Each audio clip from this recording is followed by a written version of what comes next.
আওয়ামী লীগ আসতে পারে, তারা ভালোবেসে রাসূলুল্লাহর ভালোবাসে নিয়ে আসছে, কিন্তু তারা তো এখানে কোনো ফায়দা লুটতে আসে নাই।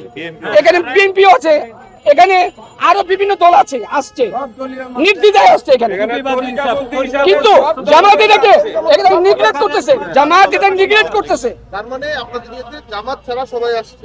হ্যাঁ, কোন দল আছে বলেন তো জামাত ছাড়া? বিভিন্ন সেক্টর, সমগ্র দল, আপামর জনতা এখানে অংশগ্রহণ করেছে। কারণ হচ্ছে এখানে কারো হাতে কি লাঠি আছে, অস্ত্র আছে, ওরকম দলীয় কিছু আছে? কেউ কোনো দলীয় ব্যানার নিয়ে আমরা কেউ আসি নাই। সবচেয়ে বড় কথা কি, এই যে এখন যারা প্রশাসন আসছে, যারা ক্ষমতায় আসছে, তারা বৈষম্য বিরোধী আন্দোলন করে আসছে, কিন্তু এখন আমাদের বিরুদ্ধে বৈষম্য করা হইলো।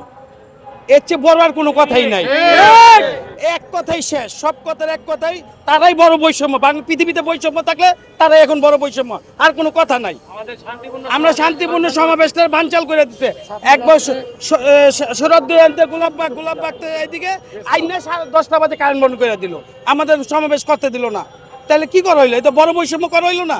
তাদের ধারণা ছিল যে হয়তো আপনাদের সামাজিক যোগাযোগ মাধ্যমে আমরা দেখেছি যে আপনাদের ভিতরে আওয়ামী লীগ মিশিয়ে গিয়ে একটা ম্যাসেকার একটা এইটা জামাত ইসলামের সম্পূর্ণ একটা বানোয়ান কথা। এই সমাবেশটার বানচাল করার জন্য এটা একটা মিথ্যা বানোয়ার উঠাইয়া দিয়া এই সমাবেশটার করলারা বন্ধ করলো। এবং সুন্নিদের সাথে সম্পূর্ণ, সুন্নিদের সাথে আওয়ামী লীগের সাথে কোনো সম্পর্ক নাই। আমরা রাসূলুল্লাহ সৈনিক, আমরা হুসাইনি সৈনিক মুসলমান, আমরা অন্য কিছু জানি না। রাসূলুল্লাহ, আমরা যদি মুসলমান, আমরা হুসাইনি মুসলমান, আমরা রাসূলুল্লাহ ভালোবাসি। এদিকে যারা আইছে সব রাসূলুল্লাহ সৈনিক, ফিলিস্তিনের পক্ষ হইয়া, মুসলমানের পক্ষ হইয়া, আমরা ইহুদিদের পক্ষে, ইহুদিদের আমরা গর্জে উঠেছি ইহুদিদের বিপক্ষে, মুসলমানের পক্ষে। একটাই স্লোগান, মুসলমানদের রক্ষা করো। জামাত সবসময় আহলে সুন্নতের বিরুদ্ধে, জামাত তরিকাপন্থীদের সবসময় বিরুদ্ধে থাকে, সুফিবাদের বিরুদ্ধে সবসময় কথা বলে। আর বর্তমান ক্ষমতায় যারা আছে বেশিরভাগই আছে এগুলা।